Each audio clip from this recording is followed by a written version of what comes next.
Everybody, what's up? Bienvenue dans cette nouvelle vidéo YouTube, les gars. Alors, je tiens à m'excuser déjà parce que sur la fin de ma prépa, je ne vous ai pas fait de vidéo et j'étais dans le rush, il y avait la fatigue, il fallait préparer le départ pour rentrer en France. Bon, voilà, c'était un peu le rush, je ne vous ai pas fait de vidéo. Pour ma compétition, nous n'avons pas eu de vidéomaker à notre disposition. Donc, il n'y a que les images qu'on a pu enregistrer via le live de Essan et quelques images de personnes qui étaient dans le public qui ont enregistré et les images qu'on a pu prendre avec l'organisation. Donc, sans plus attendre, je vous mets mon passage de ma routine posing, de ma posing routine, excusez-moi, et je vous laisse mettre en commentaire ce que vous en pensez. Lui, ils vont pas aller. Ouais, mais. Moi, je me dis, ils vont pas aller.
Donc les gars, je vous laisse me dire en commentaire comment vous avez trouvé ma posing routine. Franchement, après 2 ans, moi personnellement, je me suis trouvé je me suis senti à l'aise. Après, le public m'a beaucoup aidé. Il criait mon nom, etc. Ça m'a vraiment mis à l'aise.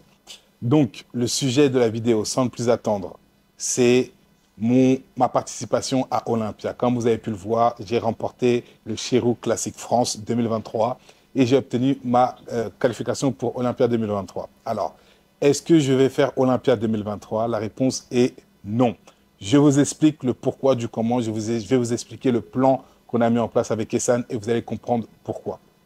Alors, pourquoi je ne vais pas faire Olympia 2023? Il faut savoir qu'on a eu avec Essan 9 semaines de préparation pour obtenir cette condition. C'est juste, c'est peu et c'est rapide. C'est peu et rapide. On a réussi à obtenir cette condition. Donc franchement, j'ai juste envie de dire Dieu merci. Ça a été un travail vraiment très, très difficile à faire, mais on l'a fait. Et grâce à ce travail, grâce à cette sincérité mise dans le travail, on a pu obtenir cette qualification. Je ne parle pas des semaines précédentes faites avec Vincent parce que mon corps a légèrement évolué, mais pas tant que ça. Pas tant que ça. Et puis, bon, dans une vidéo, il dit que ma shape était en très, très bonne condition. Oui et non. Je ne suis pas totalement d'accord avec lui parce que si ma shape est en très, très, très bonne condition, comme il le dit, je pense qu'on ferait Olympia 2023. Mais bon, je ne vais pas rentrer dans les détails. Lorsque Essan a repris la préparation, d'où j'étais jusqu'à la fin de ma préparation, voilà, je compte que ces 9 semaines et pas les semaines précédentes. Juste un petit point aussi, je ne suis pas là pour faire, les gars, comment je peux dire ça, du tapage sur les réseaux sociaux, etc. Moi, je suis pas dans ça du tout. Mais juste que c'est dommage que Vincent, dans sa vidéo, il dit que retourné avec Essan par opportunité. En gros, que je suis un opportuniste. Je suis retourné parce que j'ai vu Stéphane exploser, etc. La réussite de Stéphane ne va en rien jouer sur ma réussite à moi. Ça n'a aucun sens. Et aujourd'hui, les sponsors que j'ai, je les ai eus par moi-même. Et ça ne m'a pas aidé du tout. Et ça m'a juste aidé à me donner des idées pour la création de contenu. Et il m'a préparé. Voilà. Donc, je trouve ça dommage qu'il tienne ses propos. Après, moi, comment j'ai compris dans sa vidéo, c'est qu'il me caresse dans le sens du poil et que derrière, tu dis, c'était toi. Enfin bon, juste pour souligner ça, c'est que, voilà, moi, je suis pas vraiment d'accord avec ses propos, mais c'est son point de vue. Il n'y a pas de problème. Je ne ferai pas de tapage ou autre, de scandale ou autre. Mais en tout cas, j'ai compris le personnage. Point à la ligne. Les gars, je ne fais pas Olympia car les 9 semaines de préparation que j'ai pu avoir avec Essan n'ont pas été suffisantes pour améliorer ma condition et pour être compétitif contre les athlètes olympiens. Quand je dis athlètes olympiens, je parle du top 10. Donc, je vais vous mettre quelques images des athlètes qui sont dans le top et des athlètes qui vont prétendre être dans le top 10. Donc, en toute humilité, avec Essan, nous savons que nous avons le niveau et le potentiel de faire un bon classement à Olympia. Nous sommes allés à Olympia en 2020. C'était de la découverte. Nous avons vu, nous avons appris. Voilà, c'était de la découverte. Pour cette fois-ci, pour cette seconde participation, voilà, nous espérons faire un meilleur résultat, voire un top 10. Et pour cela, j'ai besoin de plus de temps de préparation. Vraiment, vraiment beaucoup plus de temps de préparation. Minimum un bon 6 mois. Ces 9 semaines, malgré qu'on a pu amener cette condition qui nous a permis d'obtenir cette qualification, ne nous permet pas de prétendre à un top 10. Donc, on en a parlé longuement et on a pris la décision de ne pas participer à Olympia 2023, entre guillemets, de faire un pas en arrière pour faire un meilleur pas en avant. Donc, le plan, c'est quoi? Le plan, c'est qu'on a regardé le calendrier des compétitions. Actuellement, je suis toujours en préparation. Je suis un compétiteur, les gars. Et dans plusieurs de mes vidéos, si je ne mens pas, les gars, je vous ai dit que je suis un mauvais perdant. Je sais perdre, mais je suis un mauvais perdant. Voilà, je n'aime pas perdre. Donc, le plan, c'est quoi? C'est qu'on va continuer la préparation et se présenter à la compétition de Kazakhstan. C'est en novembre. C'est après Olympia. Donc, ce qui veut dire que, vu que c'est après Olympia, toutes les compétitions après Olympia sont des qualifications pour Olympia 2024. Donc, on va tenter Kazakhstan, tenter de se qualifier pour 2024 et ainsi, j'aurai le temps nécessaire pour une très bonne préparation. Et là, on va venir avec un package vraiment compétitif, vous voyez. Donc, le plan, c'est ça. Donc, peut-être qu'il y a des personnes qui seront déçues.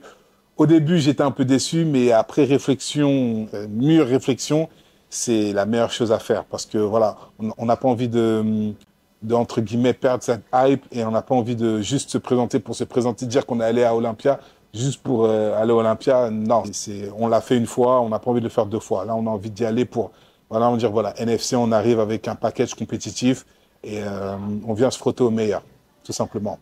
Donc j'espère que parmi vous, vous comprendrez notre décision. Que vous ne soyez pas déçus. En tout cas, l'aventure continue, les gars. Les vidéos de préparation continuent. Car comme je vous l'ai dit, ma préparation continue jusqu'en novembre, jusqu'à Kazakhstan. Et on croise les doigts que Kazakhstan soit un résultat positif comme en France. Donc les gars, aujourd'hui, je vais envoyer une séance chest, biceps avec Philippe. Ça fait longtemps, très longtemps. On n'a pas fait de vidéo ensemble, donc on va envoyer ça. Puis, à la suite de ça, on va aller chiller tranquille, un petit cheat meal, dans un brunch sympa ici à Al-Barcha où c'est nourriture à volonté, etc. Je vais vous montrer ça, etc. Donc, enfin, voilà. Donc, voilà. Le plan, c'est ça, les gars. On s'entraîne. Après l'effort, le réconfort. Donc, soyez prêts et j'espère que la vidéo va vous plaire. Bon. Welcome.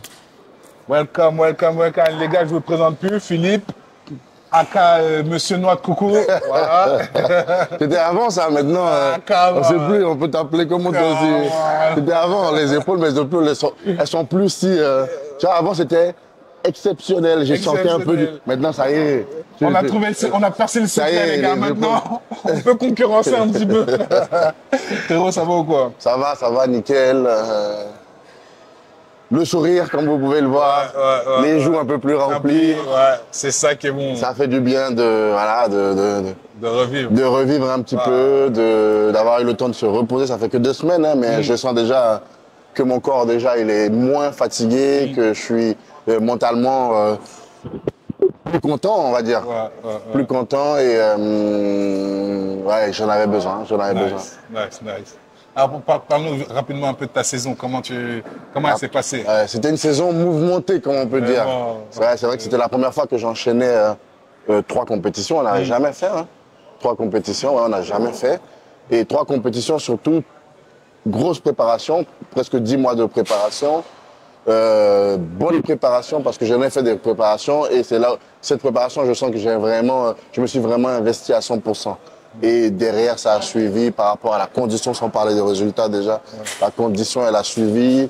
Je pense que si il y a eu toute cette petite euphorie par rapport à mes compétitions, c'est même pas par rapport à mes résultats que tout le monde a parlé c'est surtout par rapport à ma condition. Condition. En fait. Je pense que voilà, les gens ont vraiment aimé, on va dire, la condition que j'ai apportée cette année. T'as ramené un putain de package, franchement. Franchement, du coup, c'est grave motivant. Cette saison, elle a été vraiment positive pour moi, positive pour Essan, qui est notre préparateur, parce que on a eu à travailler sur mon corps, on a vu ce qui fonctionnait le plus.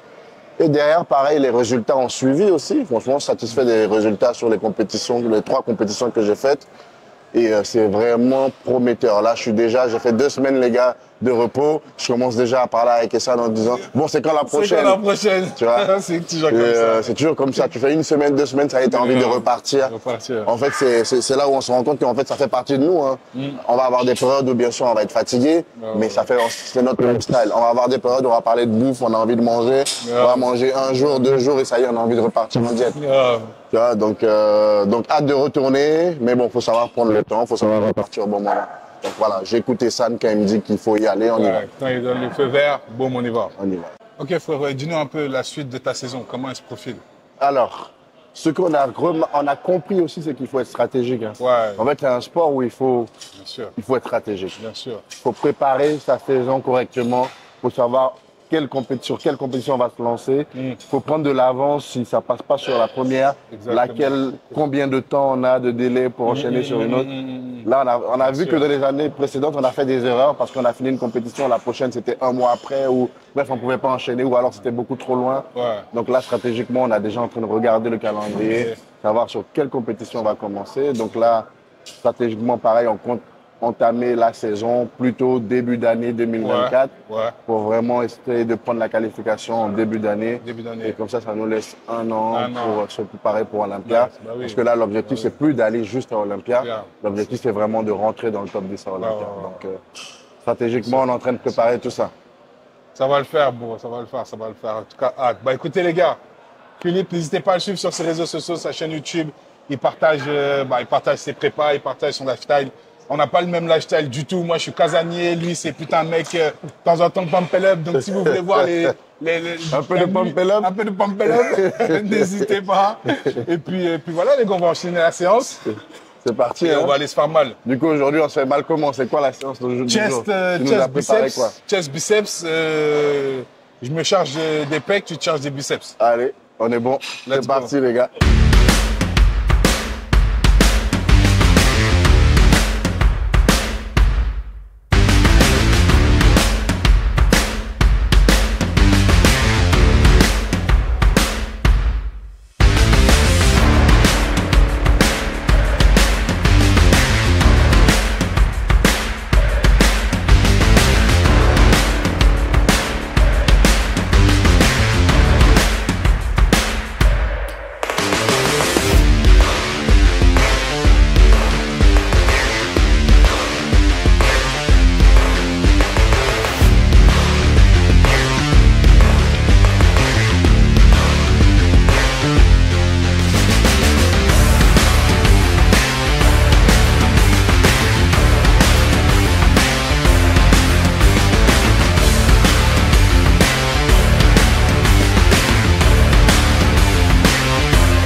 Ok les gars, vidéo terminée, entraînement terminé. Là, on va se mettre en route. On va aller se préparer, on va se mettre en route pour le brunch. Après l'effort, le réconfort, comme je vous ai dit. Donc, j'espère que vous avez apprécié la vidéo. Voilà, entraînement, motivation, vraiment On s'est remis dedans après compète. N'hésitez pas à suivre Philippe sur sa chaîne YouTube et sur son Insta. Et voilà pour time to enjoy a little bit. Exactement. Et voilà les gars, encore merci pour votre fidélité. Merci pour la force que vous nous envoyez, les messages de soutien. Et hâte de vous partager cette nouvelle prep pour Kazakhstan, les gars. Le travail ne fait que commencer. Hein. C'est que le début d'une longue histoire. Vraiment. Donc les gars, n'hésitez pas à vous abonner. On se retrouve dans une prochaine vidéo.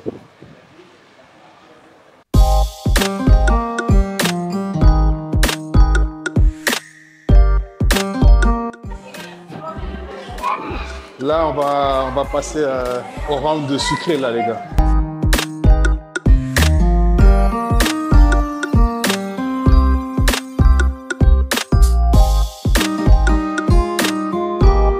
French toast, spaghetti, voilà, les gars. Donc voilà, check meal. Cuistot à mes heures perdues, que de la nourriture. Ça a l'air pas mal, les gars. Un petit sablé comme ça. Sablé comme ça, là. Qu'est-ce que je peux rajouter? Je sais pas. Ouais, peut-être je vais commander un chocolat et je vais prendre un pépito. Ouais, pépito, ouais. Ouais. Tu te rappelles de ça, l'anecdote de ça? Comment ils appelaient ça? Carré chocolat à Paris. Mon frère, il habitait à Herblay. Il s'est dit, t'habites à côté de la boulangerie où j'habitais là? Il m'a dit, ouais. J'ai dit, ok, d'accord. Avant d'aller faire les courses, stop, immédiat, ils en avaient. Frérot, une seconde, je mangeais sans respirer. Incroyable. J'en rêvais. Ça nous rappelle des vrais souvenirs, ça, les gars. Qu'est-ce qu'on n'a pas fait? Ah putain, des bons souvenirs. Que des bons souvenirs. Que des beaux souvenirs, les préparations, les gars. Il faut savoir que chaque préparation est différente. Tu le vis différemment, chaque préparation. Tu as beau faire 150 compétitions, chaque préparation va être différente. Différent, exactement. Hi, yeah. Can we get one pepito each of them? Bon, c'est bien beau de manger, mais le but aussi de cette vidéo, c'est d'en savoir plus, de savoir des choses que vous n'avez pas vu en vidéo, que vous ne savez pas. Voilà, les backstage, on va dire ça comme ça. Les backstage d'une préparation. Je transfère déjà alors qu'il ne m'a pas posé de questions. Alors, donc par exemple, si je te demandais de nous donner ton meilleur souvenir depuis toutes les compétitions que tu fais, le meilleur souvenir que tu as pour l'instant, c'est quoi? Le meilleur? Ouais. Chéri Classique France, sur scène. Le public qui crie mon nom. C'est vrai que j'ai vu des vidéos, c'était incroyable. Le plus beau souvenir. Frérot, c'était incroyable. C'est un souvenir qui va me rester gravé, mais vraiment à vie. C'est incroyable. Les gars, ils criaient mon nom sur chaque comparaison. Ils me disaient, allez Maxime, tiens tes pauses. Ils me poussaient. Routine, ils me poussaient. Non, incroyable. Incroyable. Et ça n'a pas joué, c'est pas comme si ça va donner des points en plus et le head judge a dit non, du tout. Mais le head judge elle-même, elle nous a fait comparer avec l'allemand plusieurs fois parce qu'elle disait qu'on lui donnait du fil à retordre, elle savait pas et elle n'avait pas à faire son choix. Mais franchement, le public, en tout cas, il m'a aidé. Il m'a aidé à tenir mes pauses et tout. À un moment, on a tenu une pause de dos 20 secondes. 20 secondes. Peut-être que vous ne vous rendez pas compte, les gars, mais contracter une pause 20 secondes, c'est dur. C'est interminable. Meilleur souvenir, c'est le plus récent, c'est celui-là. Et le pire des souvenirs que tu as depuis que tu fais des compétitions? Danemark. Et les 3 dernières heures avant la pesée, où je devais courir, j'ai fait du sauna, je devais courir. Attends, Danemark, c'est là où tu as pris ta carte. Pro. Le pire souvenir, c'était là. C'était dur. Hein. Déjà au sauna, je me suis dit, est-ce que je vais réussir? C'était tellement dur. Première fois, je doute de moi. Vraiment, c'était incroyable. Et après, c'était pas assez. Il fallait encore courir, monter les marches et tout. Wow. Je me suis dit, mais ça va jamais se terminer. Genre, quand, tu vois, c'était vraiment un pur souvenir. Après, c'est bien, on part avec la carte, au moins, au moins on part avec la carte parce que franchement, ouais, après avoir fait tout ça et ne pas partir avec la carte pro, ça va être dur mentalement. Mais bon, on l'a eu, Dieu merci, mais ouais. Donc, pour les gens qui ne savent pas, on va le rappeler, c'est que sur les précédentes compétitions, les premières compétitions de Maxime, vu qu'il est en classique physique, eh ben, il y a le poids. Il y a un jour où tu dois arriver, en fonction de ta taille, à un poids limite que tu ne dois pas dépasser. Et c'est vrai que les premières compétitions que Maxime a fait, au niveau du poids, eh ben, il était toujours un peu plus lourd. Du coup, les derniers jours, c'était toujours un peu difficile pour lui parce qu'il fallait qu'il arrive au poids. Et il arrivait des moments où il fallait qu'il dans les dernières heures, qu'il monte les escaliers ou qu'il fasse du cardio pour perdre de l'eau, pour arriver au poids à la pesée. Donc c'est vrai que j'en ai vu des préparations. Il y avait l'Espagne aussi. L'Espagne aussi. Donc c'est vrai que ça n'a pas été facile. Hein. Ouais. Ça n'a pas été facile, mais à chaque fois, il a réussi, c'est vrai, Relever le défi, on va dire. à relever le défi. Et toi, Alors, meilleur et pire souvenir de tes prépas? meilleur souvenir, moi, c'est Espagne-Alicante 2019. Il y a 2019? 2019. Ah oui, bah oui. Moi, Régie, Ouais. on décroche la qualification en même temps. Un film Incroyable, incroyable. les gars. Vous vous rendez compte, on est dans la même catégorie, hein, surtout. Et on arrive, il gagne sa catégorie, je gagne ma catégorie, Ouais. on arrive sur le overall, ils annoncent, il y avait 3 cartes pro à prendre, Ouais. et ils nous annoncent, nous deux, dans les gagnants des cartes pro. C'était incroyable. Souvenir de fou. Surtout qu'on était tous en Espagne et tout, donc on a pu bien fêter. Grave. Donc souvenir de fou. Souvenir, le pire, on va dire que le pire c'est, est-ce que je peux dire ça, appeler ça, un souvenir que j'aime pas, c'est pas le pire, voilà, c'est un souvenir que j'aime pas, c'est là sur la dernière préparation, quand, ouais, c'était vraiment mentalement, c'était dur. C'est que sur cette année, on arrive, on fait 2 compétitions où je fais deuxième, bonne condition, incroyable. La deuxième compétition, je trouve que je méritais la première place. Mais bon, allez, c'est pas grave. On décide d'enchaîner sur Dubaï. Et à quelques semaines de la compétition, allez, on discute. Et plus tu discutes avec les gens, plus tu commences à avoir des doutes. C'est-à-dire que les gens me disaient, je te conseille pas de faire Dubaï. C'est beaucoup politique, fais pas Dubaï et tout. C'est-à-dire que déjà, toi, après ce que tu as vécu déjà sur les précédentes compétitions, les gens te disent, avant même la compétition, les gens te disent, va pas à cette compétition. Parce que, donc déjà, tu commences à dire, putain, je vais revivre la même chose que j'ai vécu déjà sur les précédentes compétitions. Tu vois? Donc déjà, tu commences à avoir des doutes, la fatigue en même temps, le stress, cumul de tout. Et que j'ai tout cumulé. Et je vous jure que les gars, un jour, j'ai craqué. J'ai craqué, je me suis dit, ah, vas-y, c'est bon. Je vais arrêter.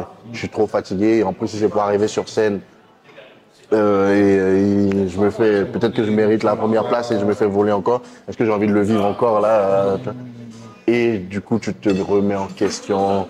Il y avait une autre compétition après aussi, c'était Lille là. Lille, ouais. Donc tu commences à te poser des questions et à ce moment-là, tu es tellement fatigué que tu réfléchis plus de la bonne façon. Ouais, Et tu te dis, est-ce que je fais Dubaï? Bon, Dubaï c'est à côté, j'ai pas besoin de prendre l'avion. Ou est-ce que je vais en France une semaine plus tard? Tu cumules le tout et tu pètes les plombs tout seul. J'ai pété les plombs, j'étais fatigant, c'était dur mentalement. Donc on va dire que c'est on va dire pour l'instant le pire des souvenirs. Et parlons un peu, si tu dois comparer, parce que tu as fait des préparations en France, tu as fait des préparations à Dubaï. Quel est l'environnement et pourquoi, mais comparer une compétition pour un bodybuilder, la France ou Dubaï? Franchement, après ça dépend aussi des villes où tu es en France. Mais, personnellement, les prépas que j'ai fait en France sont plutôt bien passés.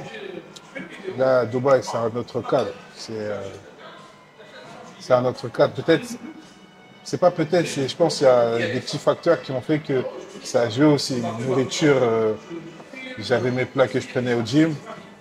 Donc j'avais ce poids-là de ne pas préparer le meal prep, etc. et tout. Donc un gain de temps. le gym ouvert 24, 7. Donc, à n'importe quelle heure, je peux aller faire mon cardio, ou je peux aller rajouter une séance, ou quoi qu'est-ce. Et dans les pharmacies, tu trouves de tout, parfois des compléments j'avais pas forcément, qui n'avaient pas forcément avec mon sponsor. Donc, boum, je vais en pharmacie, je leur demande, ils ont et tout. Donc ça, c'est des petits détails qui font la diff. Franchement, en fait, c'est des petits détails qui font la diff. Donc du coup, ça te simplifie, pas toute ta prépa, mais certains points de ta prépa, ça te la simplifie. Ouais. Tu vois, moins de prise de tête et autres. Et, franchement, ouais, entre les deux à choisir, je dirais prépa à Dubaï. Hein. Franchement, prépa à Dubaï. Prépa à Dubaï, c'est juste incroyable. Ouais. Au niveau des salles, moi, ce que j'ai remarqué, c'est qu'en France, en fait, c'est triste. Bah, après, je pense pas que ma vidéo va changer grand-chose. C'est comme ça, mais moi, par exemple, parce qu'il faut savoir qu'on a des athlètes, les gars.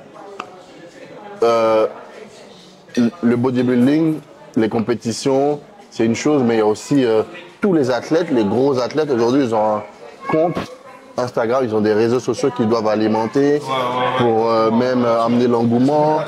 Ça fait partie du jeu, ça fait partie de notre travail. Et moi, je me rappelle que des fois, malheureusement, dans les salles où je m'entraînais pour ma prépa en France, et forcément, tu dois te mettre torse nu. Forcément, tu es en préparation, tu es en sèche. Oui. Tu es à 3% de masse grasse, tu vas pas faire une vidéo en t-shirt. Tu vois ce que je veux dire? Donc forcément, il y a des moments où tu dois faire du contenu ou même envoyer un bilan à Essan pour qu'il check J'étais obligé d'enlever mon t-shirt. Et 2 minutes après, il y avait le mec à l'accueil qui venait me dire non, il faut mettre le t-shirt. Je lui disais, je m'entraîne, je fais pas ma séance en t-shirt. Je peux comprendre que faire toute ma séance 1 heure torse nu, je peux comprendre. Mais là, ça fait partie de mon taf. Et voilà, juste une vidéo pour envoyer le bilan parce qu'il y a la bonne lumière ici. Je ne peux pas aller dans les toilettes pour faire une vidéo, la lumière n'est pas bonne. Donc c'est vrai que c'est compliqué pour un athlète qui veut se développer, qui veut avancer, que ce soit sur les réseaux sociaux. Donc c'est très difficile en France. C'est un point à prendre en compte.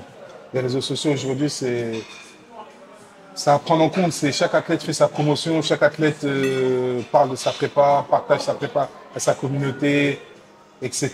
Et il y a les médias aussi du bodybuilding qui sont en ligne sur les réseaux sociaux. C'est comme ça aussi qu'ils peuvent suivre l'évolution des athlètes et parler des athlètes aussi.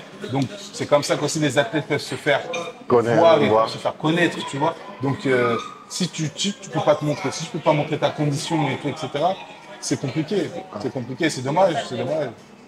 C'est dommage, peut-être ça changera un jour, mais... J'espère que ça évoluera parce que sinon pour les athlètes, pour tous les athlètes qui sont encore en France, qui se préparent pour des shows et tout, franchement c'est compliqué, c'est très compliqué. C'est allé où la différence entre un mec qui va prendre sa vidéo 20 secondes, torse nu, alors et une meuf qui est en débardeur croc-top, short moulant et qui fait toute sa séance comme ça. Ouais. Franchement, pour moi, il n'y a pas de différence. Ouais. Mais en tout cas, la meuf, elle est autorisée. Mais le mec, en 20 secondes, il n'est pas autorisé. Ouais.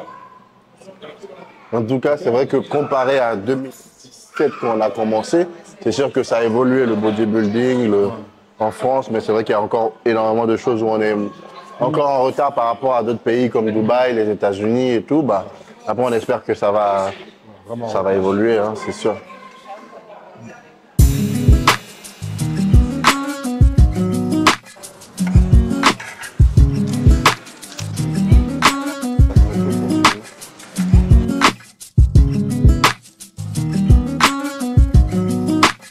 À bientôt.